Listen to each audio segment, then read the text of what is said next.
Semoga Bapak mengikuti perkembangan. Di majalah Asy-Syarqil Awsat, majalah Timur Tengah, Pak, diberitakan bahwa di Asfahan hari ini telah standby 70.000 lelaki dengan jubah khusus agama Yahudi. Dan telah siap senjata-senjata terbaik dari senjata manual, pedang terbaik, dari besi-besi terbaik, sudah siap dan ada di tangan mereka. Agama Yahudi hari ini sangat yakin ini adalah tahun-tahun di mana Dajjal akan keluar dan memimpin mereka. Menurut keyakinan Yahudi, Dajjal akan menaklukkan seluruh dunia. Ini pula yang diyakini oleh Dajjal waktu dia berkata kepada Tamim Ad-Dari, ketika saya lepas nanti, maka saya akan taklukkan seluruh kota-kota di muka bumi. Tapi kekuasaannya tidak lama, Pak. Kenapa? Dajjal terakhir dia akan mengepung Al-Mahdi. Al-Mahdi tidak berkutik. Orang-orang yang beriman, para mujahidin, laki-laki dan wanita juga tidak mampu melawan. Mereka terkepung. Dalam keadaan terkepung itulah Allah turunkan tanda besar kiamat yang ketiga. Nabi Isa turun dari langit, diantarkan oleh 2 orang malaikat di waktu subuh, tepatnya di masjid yang ada menara putihnya. Al-Hafiz Ibnu Katsir, para ulama Ahlus Sunnah mengatakan turunnya Nabi Isa itu yang ada menara putihnya di Damaskus. Masjid ini adalah Masjid Jami' Amawi, dan masjid itu ada sekarang. Kaum muslimin yang kami muliakan, jadi kemunculan Dajjal nanti di mana? Asfahan, Iran.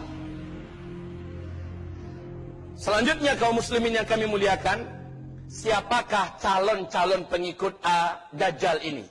Allah telah menyiapkan calon-calon itu sebelum Dajjalnya muncul. Dan saya merasa takjub luar biasa. Kenapa? Seperti sedang terjadi skenario yang maha sempurna dari langit. Menjelang Dajjal muncul, Pak, kelompok-kelompok besar di muka bumi yang akan menjadi para pengikut dan pembela Dajjal sudah mulai dipersiapkan oleh Allah. Secara alami terjadinya. Siapa? Satu yang akan mengikuti, yang akan membela, yang akan menjadi para penyembah-penyembah Dajjal. Satu, seluruh orang Yahudi di muka bumi. Yang kedua, seluruh setan dari bangsa jin. Ini akan menjadi pengikut Dajjal laknatullah alaih dan siap membela Dajjal, siap membantu Dajjal. Bapak sanggup bayangkan? Satu orang saja kalau sempat didampingi oleh 10.000 setan saja, Pak, kekuatan orang ini sudah sangat menakjubkan, betul tidak? Bagaimana kalau setan satu bumi mengikutinya, membelanya? Yang ketiga, pengikut para Dajjal adalah seluruh ahli syahwat dari seks menyimpang.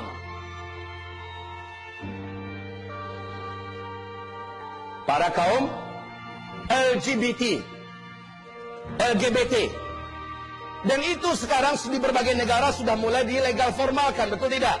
Dilindungi oleh undang-undang, Masya Allah.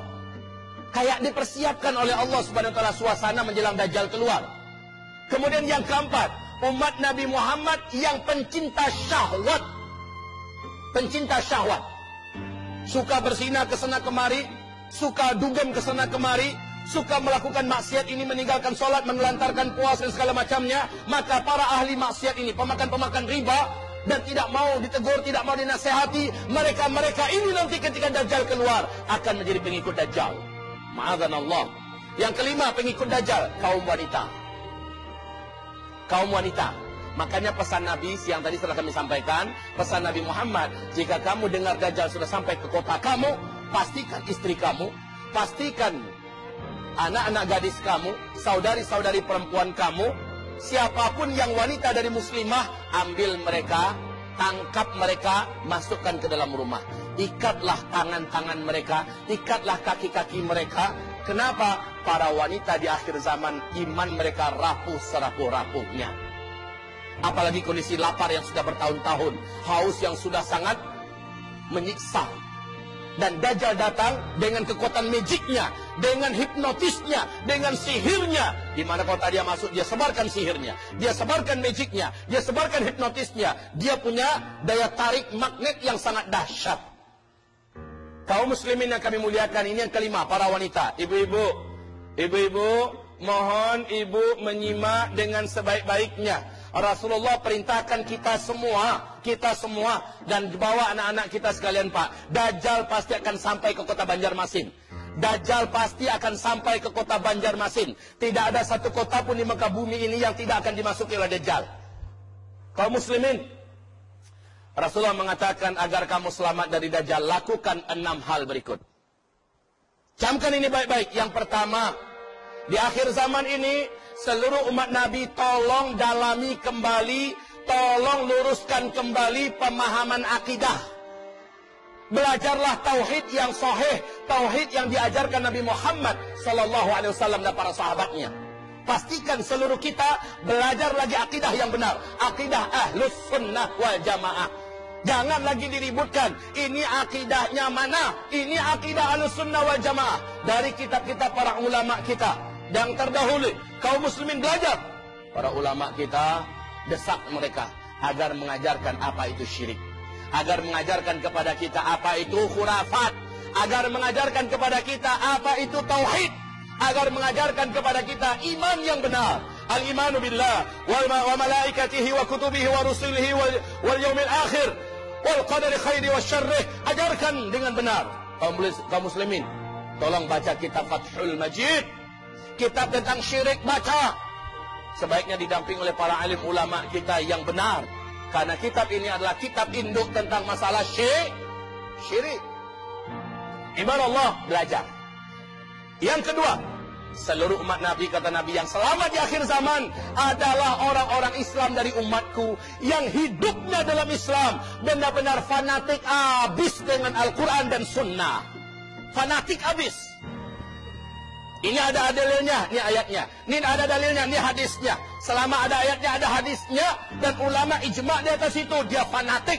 Nggak peduli apa kata orang, tidak peduli apa cibiran orang, tidak peduli apapun resiko. Inilah jalan yang harus diambil oleh umat Nabi di akhir zaman. Mereka-mereka inilah yang lulus tes iman, yang akrab dan nempel, fanatik dengan Al-Quran dan Sunnah Nabi Muhammad SAW. Yang ketiga, Nabi perintahkan kalau Dajjal nanti keluar, maka umat Nabi yang mampu hijrah, cepat lari dan hijrahlah ke Mekah atau ke Madinah, karena 2 kota inilah yang tidak akan bisa dimasuki oleh Dajjal. Yang keempat, Nabi mengatakan SAW, setiap umatnya sebelum tutup salatnya, sebelum Assalamualaikum warahmatullahi wabarakatuh, sebelum Assalamualaikum, setelah tahiyat akhir, baca doa perlindungan dari Dajjal. Sudah hafal? Yang belum hafal tolong angkat tangan. Yang belum hafal, saya akan bunyikan contoh doanya apa. Yang belum hafal jangan malu, Pak. Orang yang angkat tangan berarti punya niat untuk ingin menghafal, betul tidak? Angkat tangan yang belum hafal. Oh, ternyata cukup banyak. Jangan malu, Pak, karena bukan Bapak sendiri yang banyak nggak hafal, ya.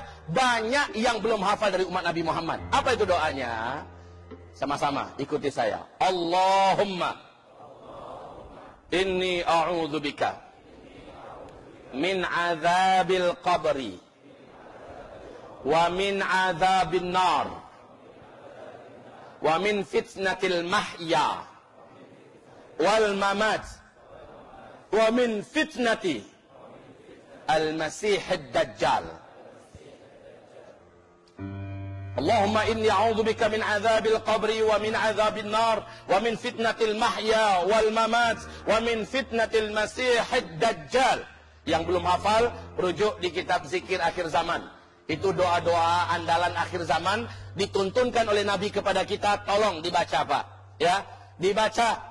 Baca itu sebelum Assalamualaikum, sebelum Assalamualaikum. Oke, ini yang keempat. Yang kelima, cara supaya selamat dari Dajjal.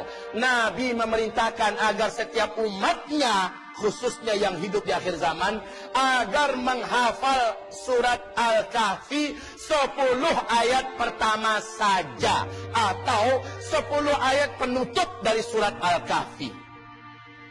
Dihafal, lalu setelah itu dibaca, jadikan dia selancar kita membaca Al-Fatihah.